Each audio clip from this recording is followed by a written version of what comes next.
Teleamazonas presenta 24 horas con Diana León. Amigos, muy buenas noches, bienvenidos a la emisión estelar de 24 horas. Colapsó el puente colgante que conecta al cantón Daule con el sector El Magro en Guayas y además Petroecuador aún no tiene el balance de daños tras derrame de petróleo en Esmeraldas de hace casi una semana. Con este tema iniciamos las noticias. A casi una semana del derrame de petróleo ocurrido en la provincia de Esmeraldas, Petroecuador no determina todavía la cantidad de crudo que contaminó varios afluentes. El gerente subrogante de la petrolera estatal ofreció dar esa cifra en 48 horas. Aunque ha transcurrido casi una semana del derrame de crudo en la parroquia Viche del cantón Quinindé en la provincia de Esmeraldas, las autoridades aún no han informado la cantidad de barriles que se perdieron. El gerente subrogante de Petroecuador, Roberto Concha, informó que ese dato se conocerá en las próximas 48 horas, pues apenas la mañana de este miércoles se reinició el bombeo en el Sote. Necesitamos que se dé ese rebombeo para poder sacar cifras exactas. Nosotros esperamos tenerlas en no más allá de 48 horas. El único dato proporcionado por Petroecuador es que se han recuperado 13.830 barriles, pero no especifica el porcentaje de crudo y de agua. El científico y ambientalista Inti Groneberg hace un cálculo estimado de lo que representaría el derrame. El tiempo en el cual las válvulas se demoraron en cerrarse. Hay reportes de técnicos que estaban en sitio, extraoficiales, que hablan de 2 horas. Si son 2 horas lo que se demoró, estamos hablando de alrededor de 25.000 barriles. Groneberg cuestiona que no haya existido una respuesta rápida que permita una mayor contención del crudo. Lo que no se contuvo, se tiene una mancha que llega hacia el océano. ¿Cuánto en porcentaje es lo que llegó al Océano Pacífico, que puede estar llegando hacia Colombia? Va a seguir afectando todas las playas de Esmeraldas. Y finalmente esa mancha, si no se contiene por las corrientes oceánicas, termina en Galápagos. Tenemos 4 empresas de remediación ambiental que están activadas. En cuanto a la reparación de la tubería, el Cuerpo de Ingenieros del Ejército retiró 225.000 metros cúbicos de tierra que cubrieron el oleoducto y provocaron el daño. Con ello, se normalizó el transporte de crudo, por lo que en los próximos días se podría levantar la declaratoria de fuerza mayor. Se han reemplazado casi 50 metros del Sote con tuberías nuevas que ya hoy en la mañana se terminó las últimas soldaduras, ya está nuevamente el bombeo, está restablecido el bombeo en el Sote, de manera tal que no se ha desabastecido ni Esmeraldas ni el país. Mientras que la limpieza y remediación de la zona tomarán incluso décadas. Belén Merizalde, Teleamazonas. Y en entrevista para Notimundo, la ministra de Energía, Inés Manzano, dijo que la rotura en la tubería del Sote pudo ser provocada. Explicó que el deslizamiento se dio en un área del Sote que estaba descubierto. No puedo regular aún, pero el informe técnico nos dice que esto puede ser provocado y que además de eso podría ser, obviamente, porque dicen que justamente se provoca la rotura y el deslizamiento en un área donde justo el Sote estaba descubierto. Y mientras tanto, el derrame de crudo afecta directamente a los ciudadanos que dependen de la pesca, pues el petróleo alcanzó a los manglares. Mientras tanto, voluntarios se suman a las labores de limpieza para mitigar el impacto en el ecosistema. Así, cubierto con manchas negras y completamente contaminado. Es como se encuentra el río en el cantón Esmeraldas tras el derrame de crudo.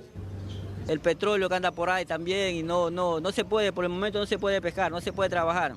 El petróleo llegó a los manglares y ya afecta a miles de familias.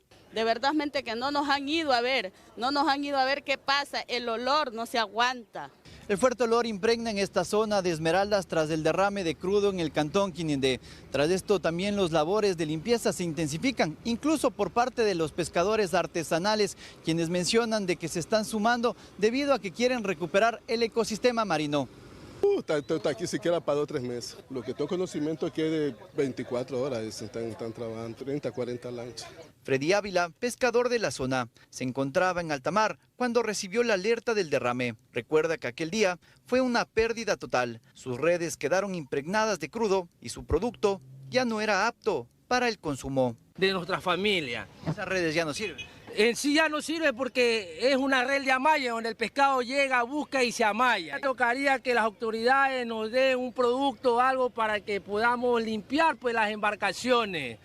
Ante la emergencia esta mañana, arribó el segundo buque cargado de agua al puerto de Autoridad Portuaria de Esmeraldas. Por ingresar y continuamos con la repartición ordenada del agua potable para toda la población de acá de Esmeraldas. Rómulo es chofer de uno de los tanqueros encargados de distribuir el agua. Recorre varios barrios entregando el líquido vital. Para la población y todo eso, para todos los barrios de aquí de Esmeraldas. Hace un llamado a la población para que cuide cada gota mientras dure la crisis.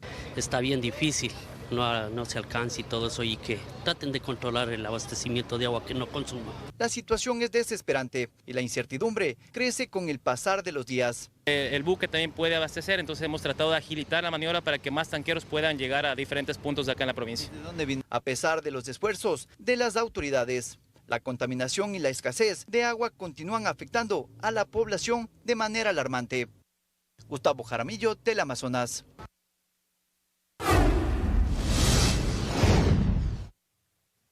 Y en 5 días arrancará la campaña electoral para la segunda vuelta y desde el 29 de marzo el material será distribuido a las provincias más alejadas del país. Esos son algunos de los hitos importantes del calendario electoral.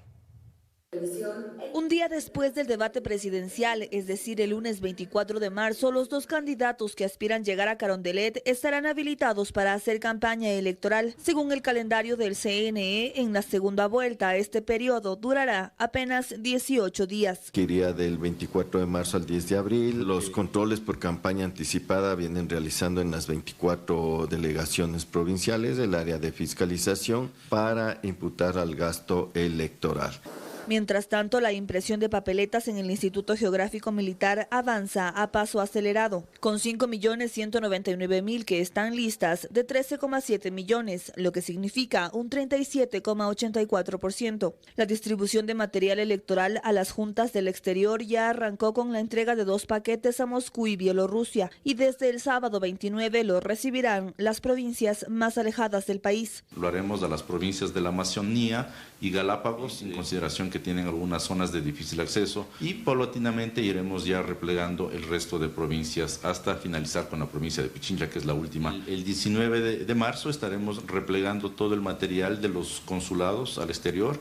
Lo siguiente en el calendario son los simulacros y pruebas técnicas, mientras que la jornada de votación empezará el 10 de abril con las personas privadas de libertad sin sentencia ejecutoriada. Nosotros tenemos planificado para el 3 de abril ya hacer una primera prueba técnica, y el simulacro está planificado hacerlo para el 6 de abril. Personas privadas de libertad están 6.218. El voto en casa el viernes 11 de abril, silencio electoral del 11 de abril al 13 de abril.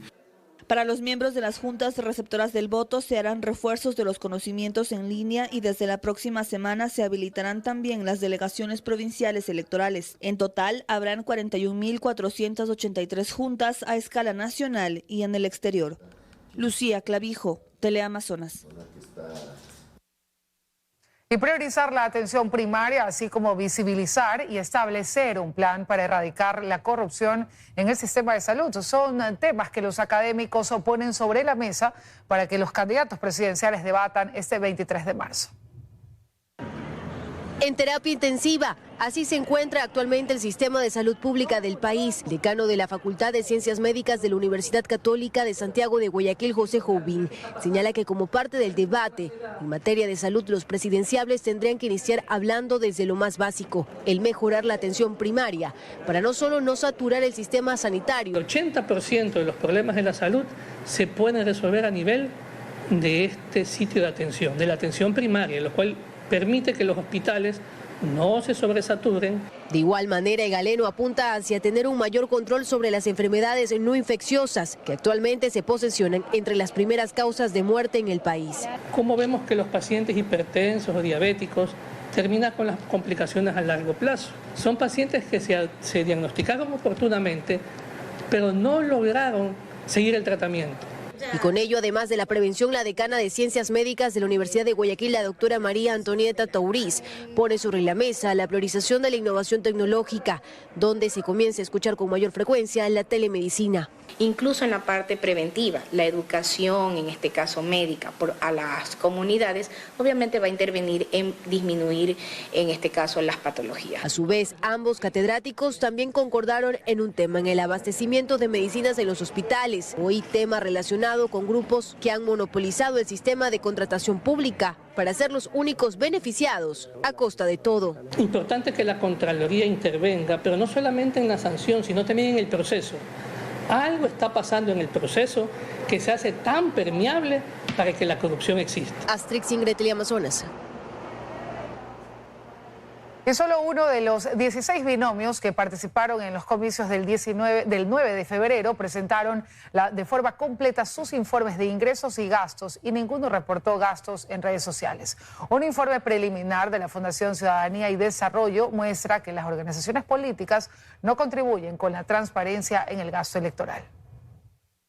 La transparencia en el gasto electoral sigue siendo un tema pendiente en Ecuador. Para los comicios del 9 de febrero, 16 binomios se postularon con la expectativa de llegar a Carondelet. Recibieron fondos públicos y además financiaron sus campañas con recursos privados, lo cual debería ser reportado con periodicidad ante el Consejo Nacional Electoral. Pero eso no ocurrió. Un informe preliminar de la Fundación Ciudadanía y Desarrollo devela, entre otras cosas, que de las 16 organizaciones políticas, ninguna presentó su presupuesto ante el CNE en el tiempo adecuado. Esto pese a que el artículo 27 del Reglamento para el Control y Fiscalización del Gasto Electoral obliga a hacerlo en un plazo máximo de 15 días después de calificada la candidatura. El movimiento Suma nunca lo hizo. A eso hay que agregar que las organizaciones debían presentar un reporte de gastos e ingresos cada 15 días, es decir, debían entregar 9 informes. ADN, Izquierda Democrática, el Partido Socialista Ecuatoriano y Suma no presentaron ninguno. Lo que evidencian es que el incumplimiento está a la orden del día, informes en cero o con acciones que no corresponden con la realidad, en lugar de efectivamente rendirle cuentas a los mandantes. ¿Cuál es el déficit de esta norma de los 15 días? Que no tienes una sanción por incumplimiento. Y lo que llama la atención es que ninguno reportó gastos en redes sociales. Deben reportar el gasto de la pauta en sus informes quincenales. Y esos gastos deben tener una contrapartida de ingresos, porque de algún lugar sale el dinero que se utiliza para ello. No tiene un régimen de trazabilidad. Además, el cobro no es en el Ecuador. Hay mecanismos, solo que no tenemos la voluntad política en el Ecuador. Los consultados hacen un llamado para que el CNE active las alertas y se pueda definitivamente transparentar la información del gasto electoral. Belén Merizalde, Teleamazonas.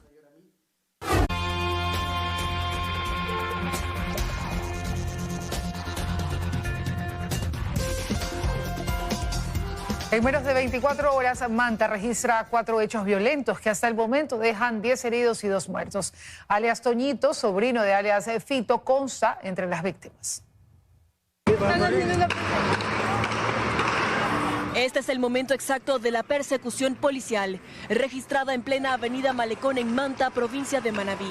El hecho sucedió pasadas las 14 horas e inició cuando 2 sujetos, en los exteriores de una entidad bancaria, robaron $2.000 a un ciudadano. Los antisociales huyeron en la moto y 2 policías los siguieron por más de 15 cuadras. La persecución culminó en la calle 20 y avenida 15. Ahí los delincuentes se detuvieron la marcha, producto de las heridas de bala. No están heridos ninguno de los 2 servidores policiales que participaron en esta persecución. Y aunque este hecho no dejó víctimas colaterales, los ciudadanos que se encontraban en los exteriores de un centro comercial en la avenida Malecón vivieron momentos de pánico al escuchar las detonaciones. Otro hecho violento ocurrió la tarde de este miércoles en un hotel de Barbasquillo, sur de Manta. 3 tipos armados llegaron al lugar y asesinaron a un trabajador que se encontraba en la recepción. Mientras tanto, en el barrio 15 de abril, 2 sujetos a bordo de un vehículo arribaron a una vivienda. Ahí, los antisociales atacaron a tiros a 2 albañiles que se encontraban trabajando. Uno murió y el otro permanece herido en una casa de salud. Mientras tanto, cerca de las 18 horas del martes, un carro blindado fue atacado y perseguido por 8 sujetos que se movilizaban en otros 2 automotores. El hecho ocurrió a la altura del barrio La Florita. Este ataque estaría vinculado a una disputa entre los lobos y los choneros, según información policial. En el vehículo blindado se transportaban 5 sujetos, entre los que consta Antonio Fernández Macías, alias Toñito, quien tiene antecedentes penales por robo y tenencia de armas. Además, es sobrino de Adolfo Macías Villamar, alias Fito. Los 5 sujetos heridos, que serían integrantes de los choneros, fueron trasladados al hospital del IES en Manta, pero horas después les dieron el alta.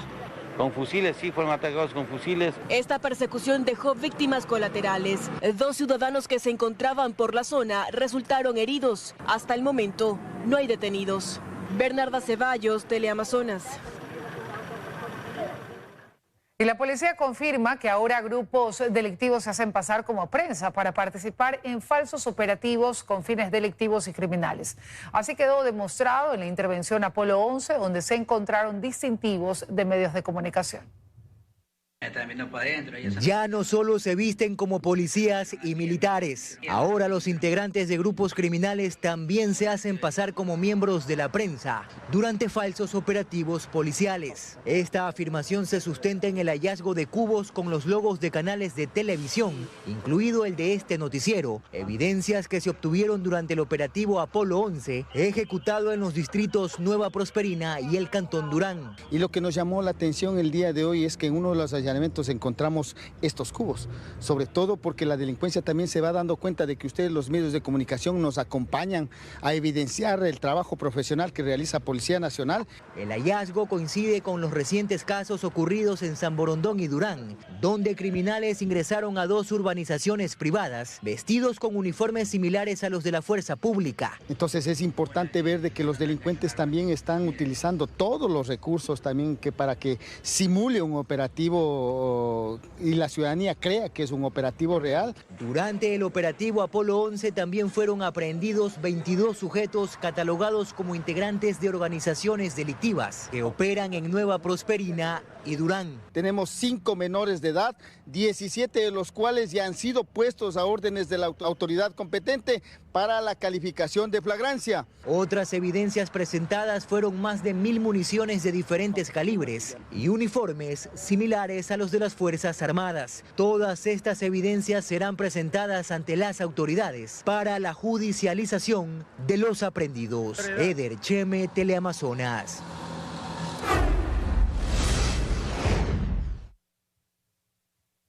El presidente Daniel Noboa tuvo un encuentro con estudiantes de la Universidad Indoamérica en Ambato.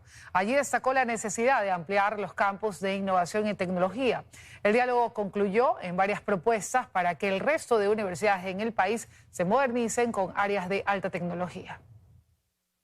El presidente Daniel Noboa volvió a cumplir una agenda en la ciudad de Ambato. Aquí visitó la Universidad Indoamérica, donde funciona un centro tecnológico considerado el más moderno del país. Es importante que tengamos carreras que sean pertinentes, actualizadas y enfocadas al desarrollo de cada uno de los territorios. Es por eso que desde la CENESID firmamos un convenio de cooperación no reembolsable con ACAF, que nos va a permitir generar una actualización de todas las carreras y mallas académicas que tenemos. Aquí escuchó a los estudiantes y docentes que expusieron la necesidad de incursionar en laboratorios de fabricación digital, robótica y más. Es necesario generar más acceso a educación superior para las mujeres y que las mujeres no solo estemos en rangos medios, sino en puestos de toma de decisión. El presidente felicitó las iniciativas para el desarrollo y aporte desde la academia y la empresa privada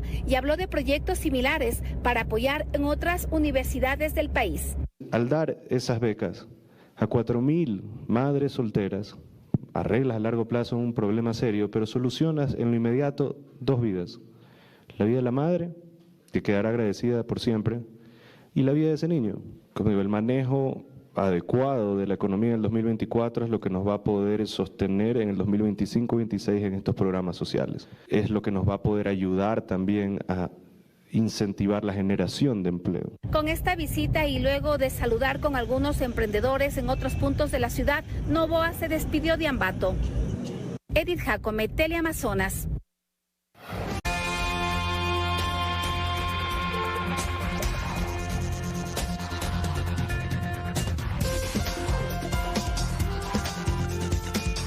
Seguimos, amigos. La denominada Liga Azul apuntaba alto desde el Consejo de Participación Ciudadana, con Augusto Verduga como protagonista en el cabildeo de los concursos para ubicar a gente del correísmo en los entes de control y órganos de justicia.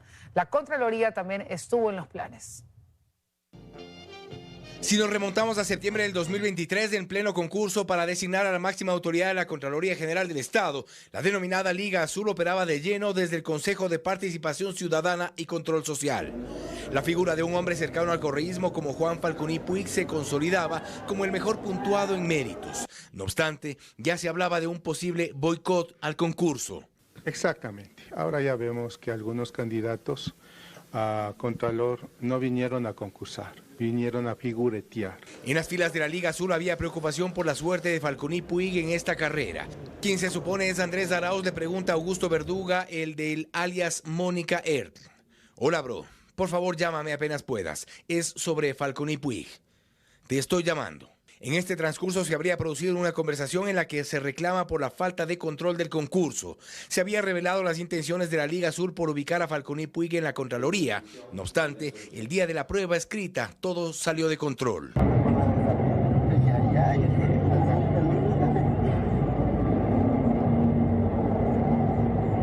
Juan Falconi Puig fue atacado por un grupo de gente que intentaba impedir su ingreso a la prueba escrita. El concurso estaba empañado por el interés de la política de lleno. Dentro del Consejo de Participación Ciudadana, este concurso era un tema de interés de la Liga Azul. Verduga insiste. Hermano, me volvió a llamar Juan Falconi. Me pide que te traslade que Patricio no diga archivo, sino archivo de hecho, por falta de votos. Ocurre que por esos días en la Asamblea Nacional se fiscalizaba el concurso con el propósito de frenar la posesión de Mauricio Torres y beneficiar a Falconi Puig. El postulante del correísmo trataba que se archive todo el proceso de hecho por falta de votos, pues como reconoce el presidente de la Comisión Ciudadana, Falconi perdió todos los recursos legales que había interpuesto para frenar la designación de Torres. Yo algún dato manifesté, fueron de alguna manera a hacer oposición al concurso, ¿no? A tratar de entorpecer el concurso. Lo cierto es que dentro del caso Ligados, de los chats de Augusto Verduga, se investiga mayor contexto respecto de las pretensiones de la Liga Azul por captar la Contraloría General del Estado en el 2023. Fausto Yepes, Teleamazonas. Y 14 personas, en su mayoría asambleístas, fueron convocados por Fiscalía a rendir su versión dentro del caso denominado Ligados.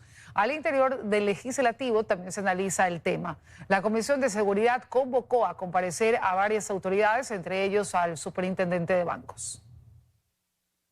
La Fiscalía avanza con la investigación del caso Ligados. Este miércoles fueron citados a rendir su versión libre y voluntaria 14 personas, entre ellos 12 asambleístas de ADN, quienes presentaron días atrás una denuncia por incumplimiento de decisiones legítimas de autoridad competente, tráfico de influencias y asociación ilícita en contra de los exfuncionarios de Participación Ciudadana y Control Social. En los chats que salieron a la luz, que se hicieron públicos, en donde se evidencia toda esta cadena de ilegalidad que existía entre los consejeros, que existía entre los miembros de la Revolución Ciudadana. Se arrogaron funciones que no les correspondía al querer posesionar a otra persona que no era la indicada y queriendo interpretar ellos la sentencia de la Corte Constitucional. Otra de las denunciantes de la denominada Liga Azul y quien también rindió su versión es Mónica Jaramillo. En su caso, su denuncia fue ante el Tribunal Contencioso Electoral. Hemos visto que esas acciones con los chats se corroboran en virtud de que claramente ellos señalan que están preparando 3 recusaciones. Pero aquí al interior de la Asamblea Nacional también se ocupan del caso. La Comisión de Seguridad inició ya con el proceso de fiscalización.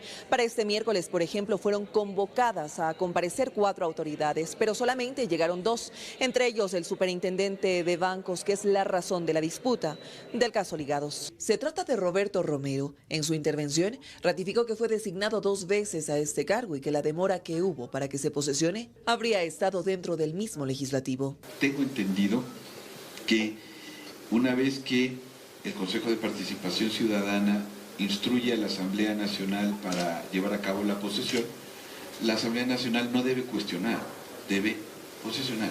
Andrés Fantoni, presidente del Consejo de Participación, también compareció. No dio mayores detalles, dijo porque hay una investigación en marcha, pero cuestionó el caso que hoy se investiga dentro de la entidad que preside. Se espera que las comparecencias continúen este jueves. En Quito, Ismenia Solórzano, Teleamazonas.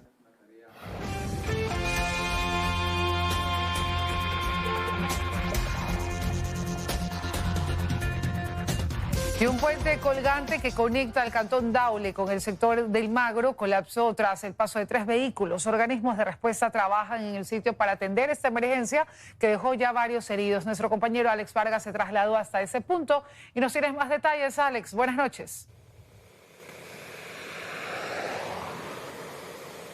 Gracias, Diana. Buenas noches, amables televidentes. Exactamente son las 20 horas con 44 minutos, donde sabemos que personal de la Comisión de Tránsito del Ecuador está en el redondel del desvío, al menos en la perimetral del cantón Daule, hacia la ciudad de Guayaquil. Es una ruta donde conecta, por supuesto, hacia la cabecera cantonal de Magro. Por supuesto, esto está demasiado congestionado y hemos estado ubicados en este punto para dar a conocer de que están varios uniformados direccionando a los ciudadanos coger rutas alternas en vista de que en el otro extremo del cantón Daule está muy complicado en vista de que el personal del Cuerpo de Bomberos están en rescate de muchas personas tras el desplome de esta estructura que se cayó cerca de las 18 horas acá en el cantón Daule. Nuestra compañera Bernarda Ceballos nos tiene un reporte al respecto de lo ocurrido que por supuesto... El hecho ocurrió cerca de las 18 horas de este miércoles. En este video se observa cómo conductores de vehículos intentan retroceder para evitar ser arrastrados por la estructura del puente Gonzalo Icaza Cornejo, que cruza la parroquia Magro en el cantón Daule. Cayó el puente de Daule. Lámpara. Según testigos, al menos 3 automotores cayeron al río. Desde el Ministerio de Transporte se anunció que 4 personas fueron evacuadas a una casa de salud. Al sitio se desplazaron unidades de rescate de la alcaldía de Daule, bomberos, gestión de riesgos, además de la Comisión de Tránsito. El ministro Roberto Luque también anunció su llegada al sitio con su equipo técnico, al igual que la prefecta del Guayas, Marcela Guiñaga. Iniciaremos las investigaciones de rigor porque este puente no tenía reporte de estar en mal estado. Y lo siguiente es que este puente es parte de la red concesionada de la provincia. El concesionario ha sido llamado, se ha trasladado también al sector para tomar los mecanismos necesarios. La población no está incomunicada. De su parte, la alcaldía se pronunció mediante este comunicado y solicitó a la ciudadanía tomar rutas alternas, entre las que consta el paso lateral por Nuevo Daule. Bernarda Ceballos, Teleamazonas. Lámpara.